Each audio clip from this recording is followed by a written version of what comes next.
자, 이번 시간에는 우리가 이렇게 데이터를 한번 불러와서 데이터를 한번 탐색해보고 시각화하는 과정들을 살펴보도록 하겠습니다. 일단 이제 데이터를 탐색할 때 제일 중요한 거는 이제 우리가 앞서서 잠시 말씀드렸듯이 이 특히 연속형 자료죠. 연속형 자료. 범주형 자료는 뭐 어쩔 수 없는 거고 연속형 자료가 이 중심에 많이 몰려 있어야 됩니다. 그 정규분포의 모양과 비슷하게 이제 되어 있어야 돼요. 완벽하게 정규분포의 모양이 될 수는 없었지만 중심에 자료가 많이 몰려 있다는 건 그만큼 어떤 평균이나 어떤 자료의 특성들이 일반화될 수 있다라고 하는 얘기입니다. 그래서 이제 우리가 데이터 탐색, 영어로 하면 이제 뭐 exploratory data analysis라고 하죠. 이게 어떤 특정한 분석 하나를 얘기하는 게 아니라 그 데이터에 대한 혹은 변수에 대한 요약 통계, 시각화 이런 거를 통해서 전체적으로 이제 검토하는 그런 과정인데, 그럼 무엇을 검토하는 것이냐? 첫 번째로 금방 말씀드렸듯이 중심에 자료, 연속형 자료가 많이 몰려 있는가? 이게 정규성에 대한 거고요. 그리고 두 번째로는 아웃라이어. 너무 크거나 혹은 너무 작은 값들 때문에 이 자료가 튀지 않는가. 자, 그러면은 이제 아웃라이어 같은 경우는 제거를 해야 됩니다. 아웃라이어 몇몇 개 때문에 분포가 확 달라진다면은 그 몇몇 개 때문에 모델 결과도 안 좋게 되고 이게 이제 일반화의 가능성을 떨어뜨려 버려요. 보통 이제 통계적인 것들을 본다면 이 보통 평균, 표준 편차, 뭐 분산, 외도, 첨도 이런 것들을 보는데 보통 이제 중심화 경향, 자료가 얼마나 중심으로 되어 있는가, 이게 평균, 중위수, 최빈값 이런 것들을 보죠. 근데 대표적으로 이 평균과 중위수가 거의 비슷해야 됩니다. 중위수는 딱 중간에 위치하는 거죠. 평균은 이제 말 그대로 이제 평균입니다. 이 평균과 중위수가 일치한다면 이 중심이 거의 정규분포와 가깝다라고 볼 수 있어요. 근데 평균은 3인데 중위수가 5다. 이렇게 막 튀어버리면 한쪽에 쏠려 있는 그런 자료의 그런 특성들을 보이게 됩니다. 그래서 수치를 보게 된다면 이 평균과 중위수가 얼마나 일치하는가를 보는 게 핵심이고요. 두 번째는 이제 산포도, 자료가 중심을 기준으로 얼마나 많이 퍼져 있는가를 보는데 그때 많은 보는 게 이제 분산이나 표준 편차죠. 뭐 분산과 표준 편차는 같은 의미입니다. 분산의 루트를 씌운 게 표준 편차니까.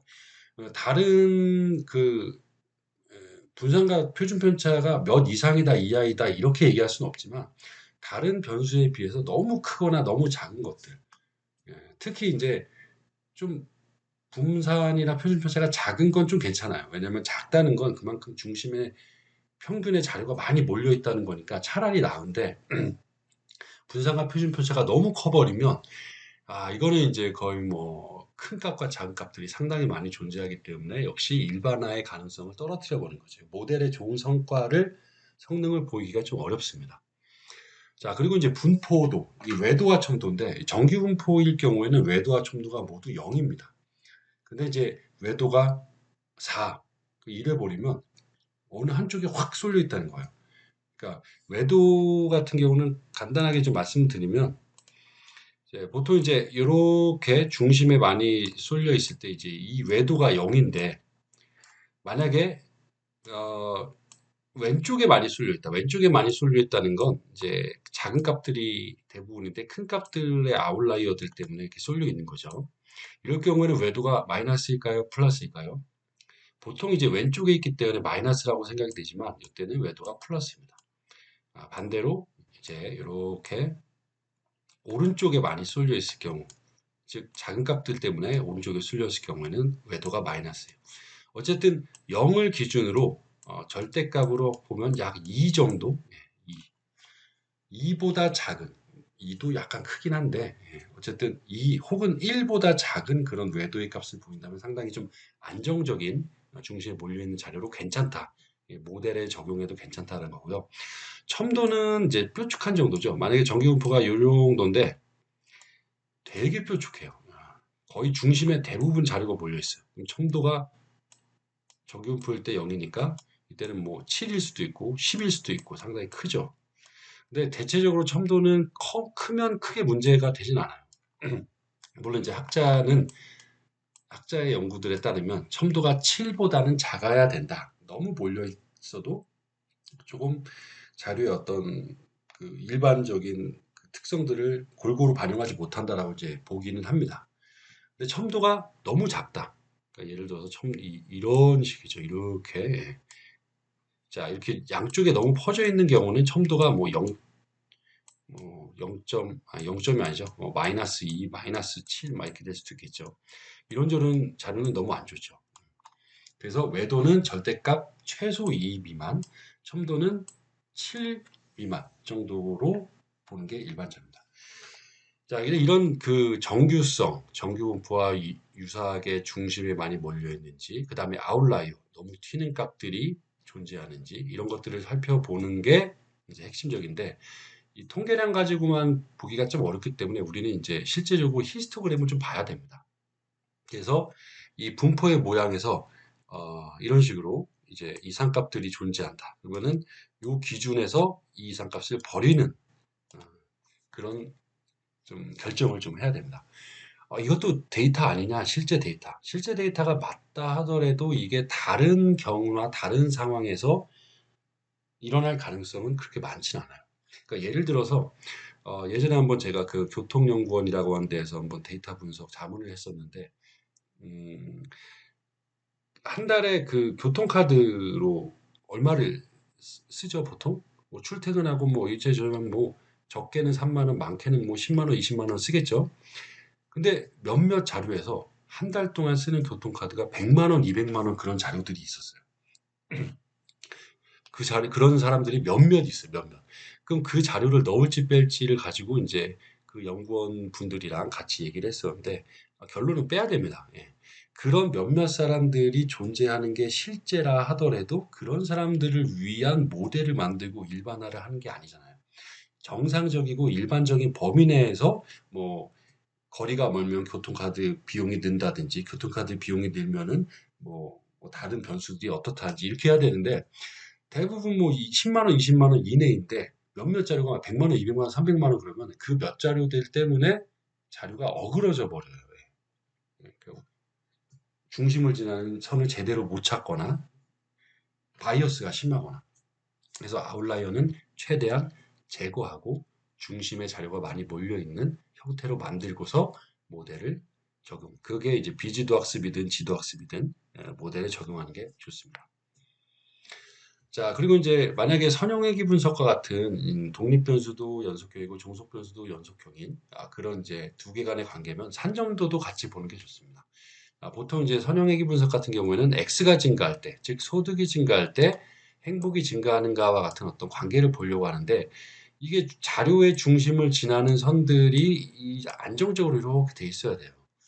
근데 너무 큰 값이나 작은 값들이 있으면 이 한두 자료 때문에 선이 이 자료만 빼면 중심이 여기인데 이 자료 때문에 중심이 이렇게 된다는 겁니다. 그러면은 뭐 나쁘다라고 얘기하기 그렇지만 일반적인 사람들의 관계가 얘 때문에 무너져 버린 거죠. 예, 바이어스가 생기는 겁니다. 그리고 소득이 증가할 때 행복이 증가하다가 떨어져 버린 비선형적일 수도 있어요. 그래서 이게 선형적인 회귀 분석 같은 게 맞는지 아니면 비선형적인 관계에 적용해야 되는지 이런 것들을 판단하기 위해서 산점도까지 한번 살펴보는 게 좋습니다. 자, 우리가 이제 그 오렌지 가지고 한번 쭉 이런 것들을 살펴볼 텐데 여기 보시는 것처럼 통상적으로 뭐 데이터를 한번 전체적으로 데이터 파일 테이블 한번 보고 그다음에 데이터의 정보를 한번 보고 그다음에 각 변수에 대한 특성 통계량들을 보고 이게 이제 평균 표준 편차 뭐 범위 이런 거를 보는 거예요. 그리고 이게 산점도를 보는 거죠. 이 두 개는 이제 각각의 변수에 대해서 살펴보는 거고 스캐터 플롯은 2차원으로 독립 변수 하나와 종속 변수 하나의 어떤 관계들을 보는 겁니다. 그래서 이런 것들을 한번 쭉 살펴본 다음에 이제 전처리를 할지 말지, 전처리를 한다면 어떻게 할지 이런 것들을 판단하게 되죠. 이 작업은 데이터 익스플로러라고 하는 파일로 지금 되어 있고요. 그다음에 데이터 파일은 우리가 이제 하우스 프라이스, 이 집값 예측하는 파일로 살펴보도록 하겠습니다.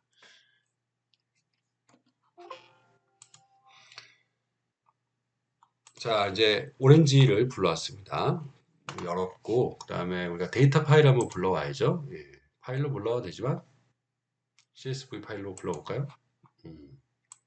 자, 그래서 더블 클릭하면 우리가 불러올 파일을 하우스 플라이스. 자, 일단 CSV 파일을 하면은 이렇게 열릴 거다라고 이제 딱 보여줘요. 예, 오케이. 자, 그 다음에 닫습니다. 자, 그럼 요걸 표의 형태로 본다. 그러면 이 데이터 테이블이에요. 이 데이터 테이블이 나중에 되게 많이 쓰일 거예요. 이 데이터 테이블이 그냥 원 데이터를 불러오는 것도 있지만 중간중간에 어떤 결과값을 테이블이라고 하는 건 이제 행렬의 어떤 형태로 보는데 많이 쓰이죠. 자, 한번 이렇게 이어보죠. 그러면은 이 불러온 게, 자, 이렇게, 6개의 변수. 여기 있죠? 예, 정보가 나옵니다. 17,914개고, 6개의 변수가 있고, 그 다음에 타겟 노, 메타 노. 지금 타겟이 설정이 안 돼 있잖아요. 그죠? CSV 파일로 불러오면 타겟을 바로 설정할 수 없습니다. 이거는 이제 셀렉트 컬럼을 해가지고 설정을 해야 돼요. 어쨌든 지금은 탐색하는 과정이니까, 그게 지금 중요한 건 아니에요. 이제 변수들이 쭉 이렇게 있다라고 하는 거. 이 정보를 그냥 보는 거죠. 자, 그 다음에 데이터 인포라고 하는 게 있는데, 인포라고 하는 건 핵심적인 요약만 보여준 겁니다. 지금 보면은, 우리가 테이블에서 볼 수 있는 정보들이에요. 예. 6개의 변수, 17,914개의 케이스, 6개의 뉴머릭, 그 다음에 미싱 밸류는 없다. 이 미싱 밸류도 되게 중요한 거기 때문에 미싱 밸류가 있는지 없는지를 한번 탐색하는 것도 상당히 의미가 있죠. 자, 그 다음에 feature statistics. 이 feature라는 게 그러니까 통계에서는 독립변수, 종속변수 이렇게 얘기하는데 머신러닝에서는 독립변수를 feature라고 하고 종속변수를 타겟이라고 얘기합니다. 혹은 레이블이라고도 얘기하죠. 어쨌든 이 feature statistics는 변수들의 어떤 통계량을 얘기합니다. 자, 이것들을 쭉 기어보면 자, 여기 보시는 것처럼 6개의 변수에 대한 distribution, 하우스 에이지는 괜찮아요. 이렇게 약간 정규분포의 모양이죠. 인컴도 나쁘지는 않아요. 근데 여기 보면 왜 여기가 이렇게 안 보이는 데도 있을까요? 인컴이 높은 몇몇 케이스가 있기 때문에 이게 약간 왼쪽으로 쏠리는 것 같아요. 베드룸은 이거는 침대가 침실이죠. 침실이 되게 많은 집들이 있나 봐요. 하우스홀드 가구 수인데 가구 수도 되게 많. 룸 집의 방 개수도. 자, 하우스 밸류는 나름대로 괜찮은 편이죠. 그래서 이제 민 평균 집은 27년, 수입은 3.66 이게 $10,000 기준일 거예요. 그리고 이게 베드룸은 평균 2.1개, 하우스홀드 가족 구성원은 3명, 방은 평균 5개. 그다음에 하우스 밸류는 이게 이제 18만 달러인가 이렇게 될 겁니다. 예. 자, 근데 지금 보면 민하고 중위수가 뭐죠? 중위수? 미디언. 미디언하고 잘 보세요. 민과 미디언이 27.3, 28 거의 비슷하면 이렇게 정규분포 모양과 비슷합니다. 자, 그리고 여기 보면 베드룸이 0.21, 0.2 이거는 비슷하네요. 이거 케이스가 너무 많아가지고 좀 그런 것 같아요. 그리고 여기서 3점, 2.8 이렇게 좀 차이가 좀 나는 것들이 좀 있죠. 자, 지금 보시면 맥스 값을 보시면 이거는 특히 이제 이 하우스홀드로 한번 보세요. 하우스홀드. 맥스 값이 599예요. 너무 많죠. 예. 가구 원 수가 599까지 갈 리는 없습니다. 잘못 입력되거나 잘못 입력되지 않았어도 너무 큰 아웃라이어죠. 방 개수가 132개예요. 이건 뭐 옛날에 뭐 만석군의 집인가요? 네. 실제라 하더라도 너무 커요. 그래서 이런 데이터는 좀 정지하는 게 좋을 것 같습니다. 자, 그리고 이제 스캐터 플롯 한번 그려볼게요. 산점도인데 산점도는 비주얼라이즈에 있습니다. 디스트리뷰션을 먼저 그려볼게요. 그림은 여기 비주얼라이즈에 있어요. 디스트리뷰션에서 여기 쭉 보면 아까 봤었던 것들, 예, 변수들. 근데 이게 지금 빈 위스가 이거를 최소로 하는 게 좋아요. 1단위로. 그럼 이제 분포들이 좀 더 정확하게 보이죠. 뭐 중간이 좀 뾰족하지 않아도 양쪽에 이렇게 있지만 그래도 이 정도면 중심에 많이 몰려 있다라고 볼 수가 있어요. 자, 인컴 같은 경우에도 여기 아웃라이어들이 좀 있긴 한데 대부분 1부터 10까지의 0부터 10까지의 안정적인 자료로 볼 수 있어요. 약간 왼쪽으로 좀 쏠려 있지만 이 정도도 괜찮아요. 근데 배드룸을 보시면 와 이거는 뭐 0과 1 사이의 값으로 표준화한 값인데도 불구하고 이 보시면 갖다 대면 이게 보여요 이렇게 0.36에서 0.38까지 93개의 케이스가 있으며 전체에서는 0.52%다. 근데 이렇게 뚝 갖다 대면 여기는 왜 그럴까? 자, 마지막에 살짝 갖다 대면 뭐 하나 잡히네요. 그죠? 0.98보다 큰 게 3명인데 있어요. 그리고 나머지는 갖다 대면은 없나요? 네. 없다가 여기 또 살짝 보이네요.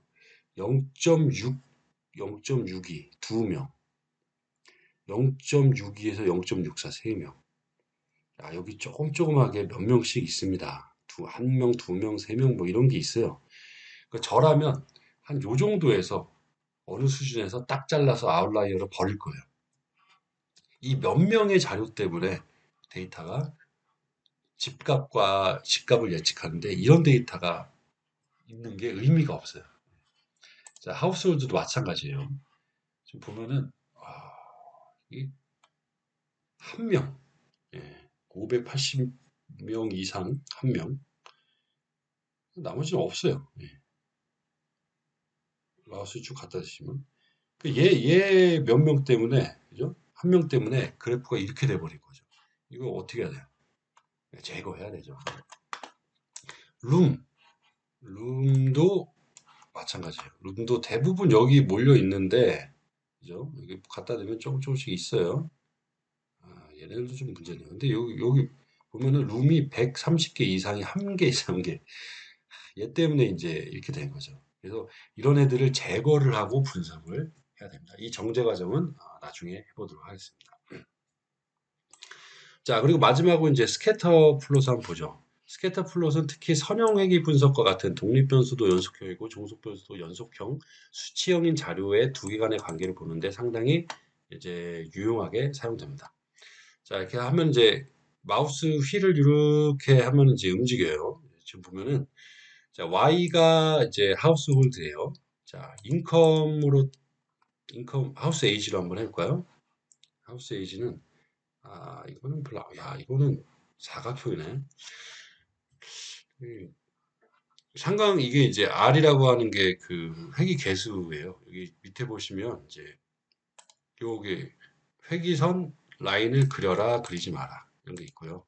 그다음에 코에피션트의 범위를 그려라 그리지 마라 이런 게 있고요. 그다음에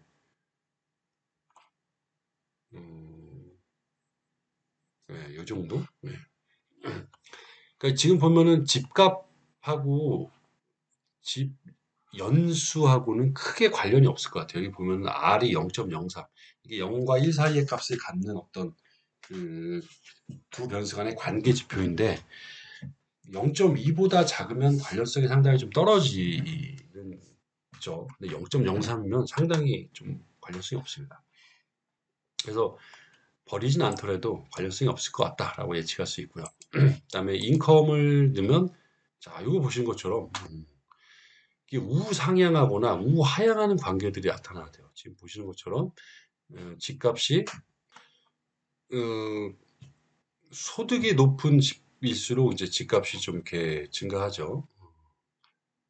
자, 이렇게 마우스를 가운데다 대고 치켜 갖다가 점을 대면 이 점에 대한 설명이 나옵니다. 그래서 이거는 인컴이 얼마고 하우스 밸류가 얼마고 그다음에 기타 다른 특성들이 쭉 보이죠. 되게 잘 돼 있어요. 오렌지가. 물론 이런 하나하나에 보면서 어떤 조치를 취하기 좀 어렵지만 만약에 아웃라이어다 그럼 이렇게 할 수 있죠. 딱 갖다 대면 음, 요런 애들이 좀 제거되면 좋겠다라고 하는 판단을 한다면 예. 그럼 이제 요 변수를 찾아서 제거를 할 수가 있겠죠. 자, 나머지 변수도 볼까요? 베드룸. 자, 이거 보시면 대부분 여기 몰려 있는데 지금 보시면 이렇게 베드룸이 큰 몇몇 개 이런 자료들 때문에 이렇게 뭉겨져 버리는 거예요.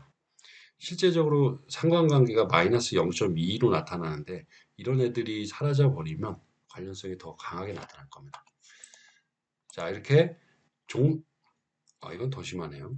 하우스홀드 한 명 때문에 이렇게 종속 변수에 해당되는 타겟에 해당되는 거를 y에다가 설정하고 그다음에 독립 변수에 대한 변수들을 변경함으로써 이게 지금 선형의 분석과 같은 그 연속형 자료들 간의 관계를 파악하고 이렇게 아웃라이어 같은 애들이 존재하는지 이런 것들을 이제 살펴보는데 상당히 유용하게 사용되는 그런 도구가 바로 이 스캐터 플롯입니다. 자, 지금 봤던 것처럼 데이터를 불러오면 기본적으로 테이블로 한번 보고 그다음 통계량을 보고 히스토그램 같은 걸 살펴봐야 돼요. 그러니까 이런 것들이 반드시 봐야 되는 거죠. 뭐 스캐터 플롯을 볼 수도 있고 안 볼 수도 있고 데이터 인포를 볼 수도 있고 안 볼 수도 있지만 기본적으로 테이블로 보고 통계량을 보고 히스토그램을 살펴보면서 이 변수들을 그대로 사용할지 아니면 아웃라이어를 제거할지 변수를 변환할지 등등등 이런 판단을 하게 됩니다. 이런 것들이 바로 데이터 탐색의 목적이 되는 거죠.